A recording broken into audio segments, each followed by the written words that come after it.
ایک تو ہم پہلے دیکھیں گے کہ کیا واقعی اس رات کے بارے میں کوئی ہے ہی نہیں حدیث، یا اس بارے میں کچھ روایات ہیں۔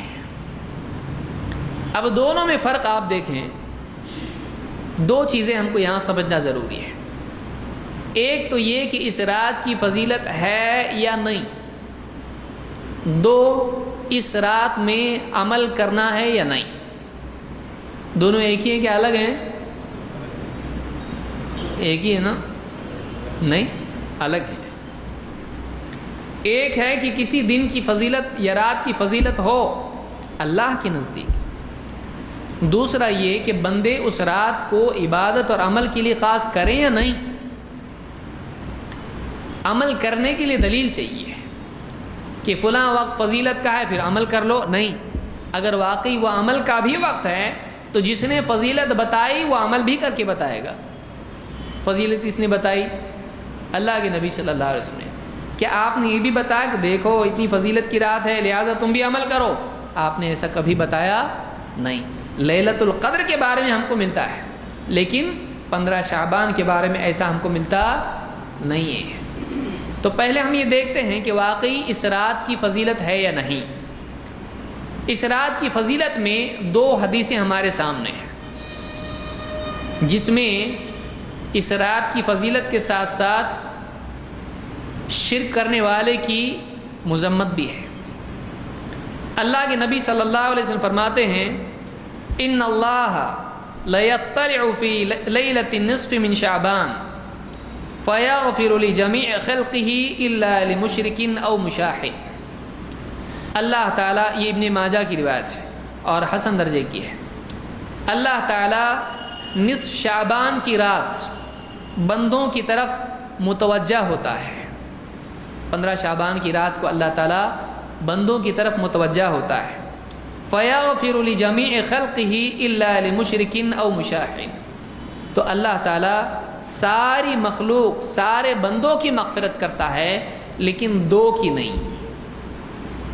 دو کو چھوڑ کے اللہ سب کی مغفرت کرتا ہے۔ کون ہے وہ؟ مشرک کی اللہ مغفرت نہیں کرتا ہے۔ جو آدمی شرک میں پڑا ہو اللہ اس کی مغفرت نہیں کرتا ہے۔ او مشاحن، مشاہن جو نفس کی بنیاد پر اپنے بھائی سے جھگڑا کیے ہوئے ہو، دین کی بنیاد پہ نہیں، اصلاح کی وجہ سے نہیں، اس کے گناہوں کی اصلاح کے لیے ناراض ہو کے نہیں، بلکہ نفسانیت کی بنیاد پر جو اپنے مسلمان بھائی سے جھگڑا رکھے ہوئے ہو اس کی مغفرت نہیں ہوتی ہے۔ تو یہ حدیث سنن ابن ماجہ میں موجود ہے اور شیخ الالبانی نے صحیح الجامع صغیر حدیث نمبر 1819 پر اس کو حسن کہا ہے۔ تو اس سے معلوم یہ ہوتا ہے یہ رات اللہ کی طرف سے مغفرت کی رات ہے، کہ اس رات میں اللہ کی طرف سے مغفرت کا فیصلہ ہوتا ہے سارے بندوں کے لیے۔ لیکن کون اس سے محروم رہتے ہیں؟ ایک شرک کرنے والے اور دو جھگڑا کرنے والے، آپس میں توڑ رکھنے والے، آپس میں جھگڑا رکھنے والے۔ تو شرک اور جھگڑا یہ دو چیزیں ہیں جو اس رات میں آدمی کو مغفرت سے محروم رکھتی ہیں۔ آئیے اور حدیث ہم دیکھتے ہیں۔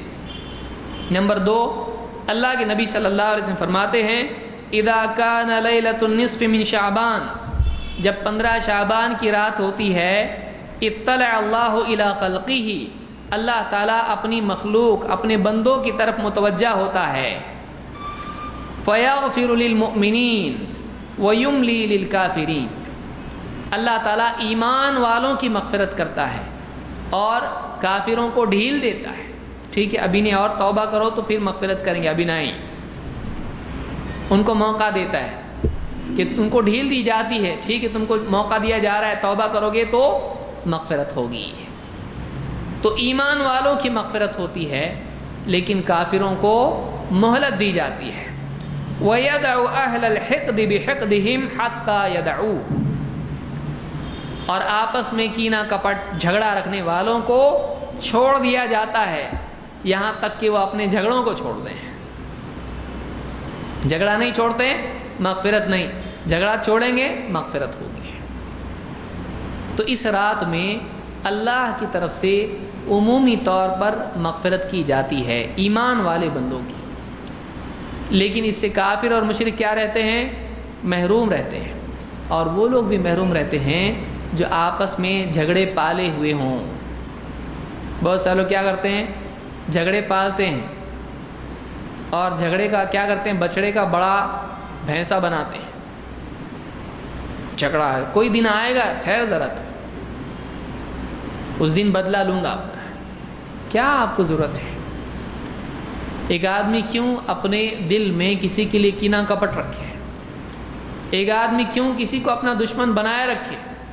یا تو معافی مانگ لے یا تو معاف کر دے، یا تو کم سے کم صلح کر دے، ٹھیک ہے صلح تو ہو جائے۔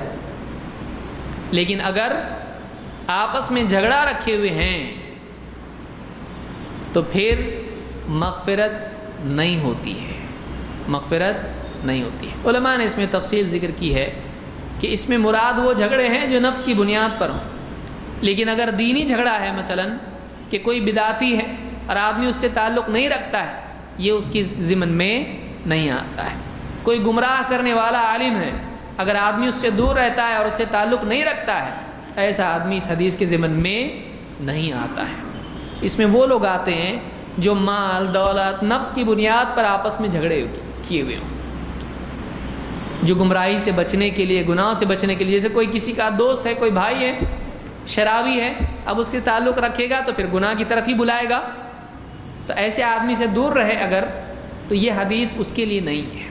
اسی لیے یہاں پر میں نے کہا کہ جو نفس کی بنیاد پر آپس میں جھگڑا رکھیں، ایسے لوگ اس حدیث میں شامل ہیں کہ ان کی مغفرت نہیں ہوتی ہے۔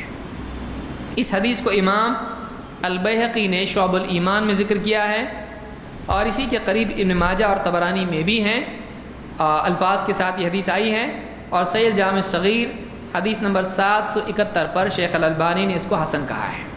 تو یہ دو حدیثیں ہیں جن سے معلوم ہوتا ہے کہ اس رات میں اللہ کی طرف سے بندوں کی مغفرت کا فیصلہ ہوتا ہے۔ اب سوال یہ ہے کہ جب مغفرت ہوتی ہے اللہ کی طرف سے تو پھر کیوں نہ عمل بھی کیا جائے؟ تو عمل کے لیے دلیل چاہیے۔ عمل کے لیے کیا چاہیے؟ دلیل چاہیے کہ ایک آدمی فلاں رات کو عبادت اور عمل کے لیے خاص کرے تو اس کے لیے یہ کافی نہیں ہے کہ اللہ مغفرت کا وعدہ اللہ کا ہے۔ اللہ کا یہاں پر عبادت کا حکم نہیں ہے۔ ہاں یہاں پر یہ ہے کہ کوئی آدمی شرک کر رہا ہے تو چھوڑ دے، کوئی آدمی آپس میں دشمنی رکھے ہوئے تو چھوڑ دے، لیکن یہ نہیں کہا گیا مغفرت کی جاتی ہے لہٰذا بندوں کو چاہیے کہ خوب دعا کریں، بندوں کو چاہیے کہ خوب نماز پڑھیں، یہاں یہ کچھ نہیں کہا گیا۔ تو کسی وقت کی فضیلت اس وقت میں عمل کرنے کی دلیل نہیں ہوتی ہے، اس کو یاد رکھیے۔ ورنہ آدمی کیا کرے گا؟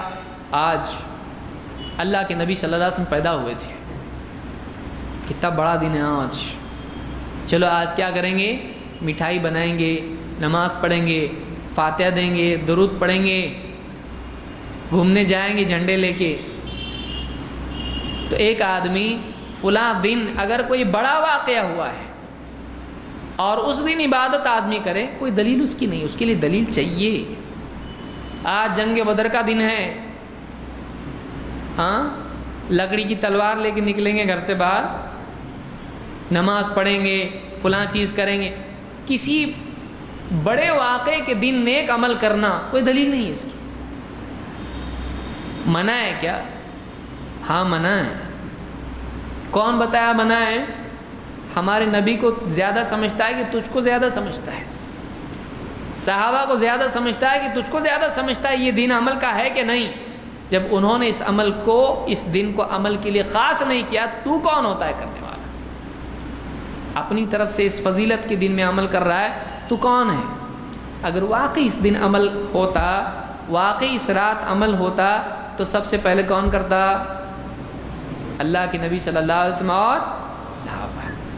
اس بارے میں کوئی فضیلت نہیں آ رہی۔ اس رات کو جاگو، اس رات میں دعا کرو، اس رات میں استغفار کرو، اس رات میں نماز پڑھو، اس رات میں قبرستان جاؤ، اس رات میں ہوٹل میں بیٹھو ہے.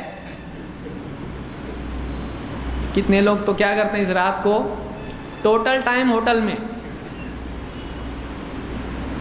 اور مسجدوں میں بھی سیٹنگ ایسی ہوتی ہے کہ کسی طرح رات جگ جائیں. عشاء دیر سے ہوگی، پہلا فارمولا، رات بھائی رات ہے، اس کو سیٹ ایسا کرنا پڑے گا پوری رات جاگے. یہ کیا جاگے گا؟ یہ فلمیں دیکھنے کے لیے جاگتا ہے، عبادت میں جاگ سکتا ہے کہ یہ کبھی؟ تو اب کیا کرنے کا، تھوڑا رات دیر سے، یعنی عشاء دیر سے. پھر نمبر 2، عشاء کے بعد ایک اچھا سا بیان، تھوڑا اس میں بھی ٹائم گیا کسی طرح سے، چلو اتنا ٹائم تو پاس ہو گیا. اس کے بعد پھر چائے کا دور. مسجد میں کیا کیا ملتے ہو، روٹ، ہاں بہت کچھ ملتا ہے نا، اور اس کے ساتھ بریڈ اور یہ وہ، چائے وائے، تھوڑا چائے میں پیے. اس کے بعد پھر چلو ذرا قبرستان جائیں گے. پھر قبرستان گئے، گھومے پھرے، یہاں وہاں، موبائل کتنے میں لیا، یہ کتنے میں آ رہا، پالیٹکس میں کون گورنمنٹ آئی، کون سی کمپنی کیا بیچ رہی، ہو کے گھوم پھر کے آئے. اب وہاں سے ڈائریکٹ مسجد میں کیسا ہو، اب تھوڑا نماز پڑھنا ہے تو تھوڑا جاگنا بھی پڑے گا نا، ذرا چائے پی لیتے ہیں. چائے مسجد میں کیسی پتلی چائے بناتے ہیں، وہ نہیں چاہیے ہم کو. یہ جنتا چائے ہے، نہیں، ہم کو اسپیشل چائے چاہیے. کہاں ملتی چائے؟ وہ دور کی جو ہوٹل ہے نا، وہاں بہت تگڑی چائے ملتی ہے. چائے پیتے ہی پوری نیند بھاگ جاتی ہے. چلو گاڑی پہ بیٹھ کے وہاں آ گئے، چائے پیتے، پھر چائے کے ساتھ پکوڑے، یہ وہ تھوڑا کھا لیے، اچھا پورا بھر گیا ڈرم. اس کے بعد اب آئے مسجد سے، اب آئے مسجد، تھوڑا سا 2-4 رکعت پڑھے، بہت انگڑائیاں لینا شروع. اس ساتھ والے کو بولا تھوڑا سا، جاب پہ گیا تھا آج، چھٹی نہیں ملی، تھوڑا سا سو جاتا ہوں میں. کہاں سوتا؟ یہاں سب کو نماز پڑھنے کی جگہ ہے، فلاں اوپر کے کہاں ٹیرس پہ مسجد کے جا کے کونے میں، وہاں سو جاتا ہوں. یہاں سے اٹھا نا، دیکھ اب گیا جا کے سویا، وہ وہاں سویا، یہ بھی یہاں اس کو دے گا. کب اٹھائے؟ مؤذن صاحب اٹھو نا، جاگنے کی رات ہے کہ سونے کی ہے، اٹھو. مائک کے نیچے ہی جا کے سویا ہے، اٹھ جا. اٹھتا ایک دم، اور وہ کب اٹھتا؟ اللہ اکبر اللہ اکبر، تب جا کے اٹھتا. ہو گئی رات، ہو گئی. کچھ جو بہت سیفٹی والے ہوتے ہیں وہ کیا کرتے ہیں، وہ گھر پہ جاتے ہیں، کوئی اٹھانا نہیں چاہیے ہم کو، گھر پہ جا کے بیوی کو بول کے سوتے ہیں. اور بیوی پھر اس کے بعد ارے اٹھو ارے اٹھو، کہے کہ اٹھو، اٹھتا نہیں، فجر بھی غائب ہو جاتی ہے. کتنے لوگوں کا ایسا حال ہے. کچھ لوگ ہوتے ہیں جو دو کر کے 100 رکعتیں، نہ جانے کیا کیا ان کا ٹارگٹ ہوتا ہے، وہ بھی ٹارگٹ پورا کرتے ہیں. اور ٹارگٹ پورا کرنے کے بعد اگلے دن سوتے ہیں. اور اگلے دن کیسا سوتے ہیں؟ ظہر غائب، عصر غائب، پھر مغرب میں افطار کے لیے اٹھتے ہیں. یہ قوم ہے ہماری، یہ طریقہ ہے. تو اس رات میں عبادت کا کوئی ثبوت نہیں ہے. اور عبادت کے ساتھ یہ سارے لوازمات، یہ بہانے، یہ سارے حربے، رات مطلب ٹائم گزارنا ہے آپ کو، کہ عبادت کرنا ہے آپ کو پوری رات گزارنا ہے. یہ رات جگائے، یہ رات گزاری ہے، یہ عبادت کہاں ہے؟ کتنے لوگ عبادت کرتے ہیں. غیر مسلم بھی سوچتے ہیں، بچے پورے گلیوں میں بھاگتے رہتے ہیں، بولے آج ان کی جاگنے کی رات ہے. جہاں وہاں گلیوں میں بھاگنے کی رات ہے، یہ جاگ رہے نہیں، جگا رہے سب کو.